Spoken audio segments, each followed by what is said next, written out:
Hello everyone, welcome to our vlog. Today, we will show you a short video on how political phenomena affects our society.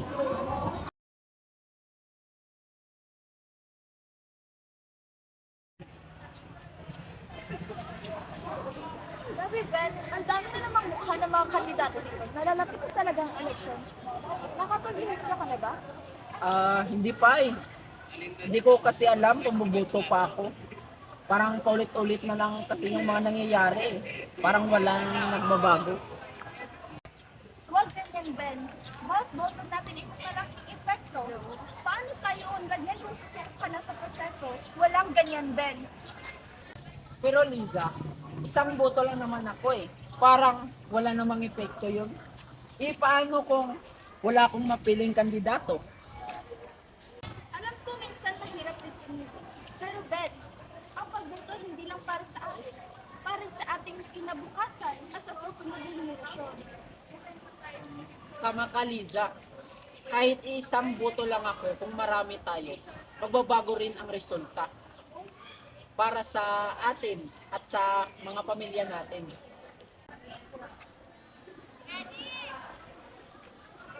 Ayos, at isa pa Ben, ang boto mo ay hindi lang para sa sarili mo. Para rin sa ating bayan. At kapag bumoto ka, ibig sabihin, may pakialam pa sa ating boto mo. Tama ka, Liza. Bukas magpaparehistro ako at sa araw ng halalan para buboto ako para sa pagbabago.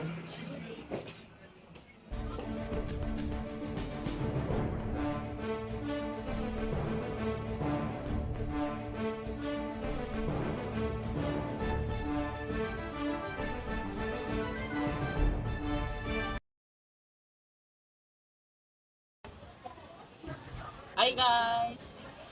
Magandang araw sa lahat. Ako si Mark. Halina't panoorin ang aming vlog patungkol sa kung paano ng ng social media ang kultura ng bawat isa. Enjoy!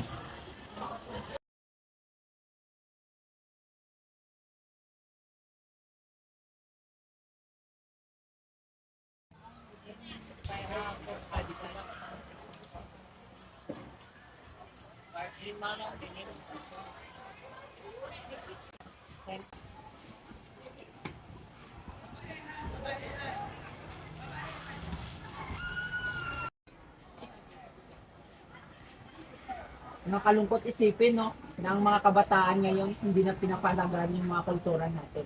Ano namang masama doon? Mas madali naman ang buhay ngayon. Pero hindi ba dapat i-preserve natin yung sariling kultura natin? Para saan ba? Ang mga yun ay nakaraan na. Ang future natin, nakasalalay din sa nakaraan natin. Kung hindi natin alam ang ating mga pinagmulan, paano natin malalaman kung sino tayo? Ang dami mong sinasabi. Ang importante, mahalaga. Everybody is happy.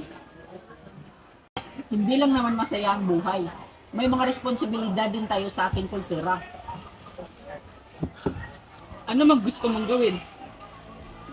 Gusto kong mag-organize ng cultural event para maibahagi sa mga kabataan kung gaano kaganda ang kultura natin. Cultural event? Saan ka naman kukuha ng pira para doon? Makahanap din tayo ng paraan. Ang importante, magtulungan tayo para ma-preserve ang kultura natin.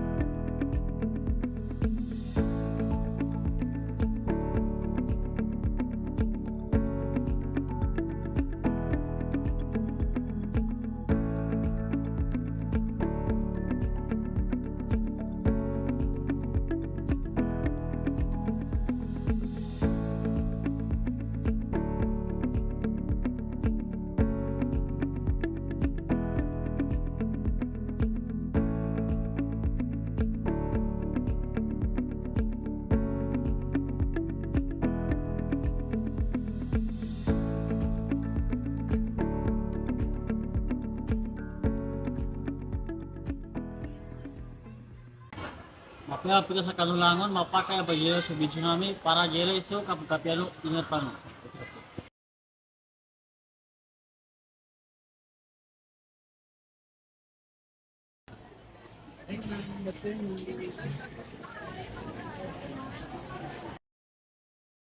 Magandang umaga po. Ako para mag-apply ng trabaho.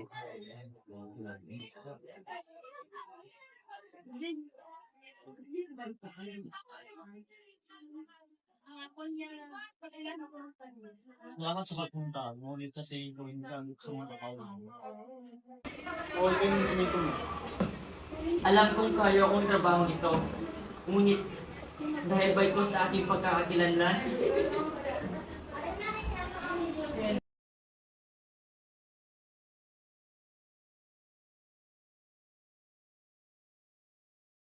Mga kasama, dapat nating isulong ang pagkapantay-pantay ng mga tao. Ano man ang kanilang pagkakailanan, ilalaban! Ilalaban! Ilalaban! Ilalaban! Ilalaban! Ilalaban! Ilalaban!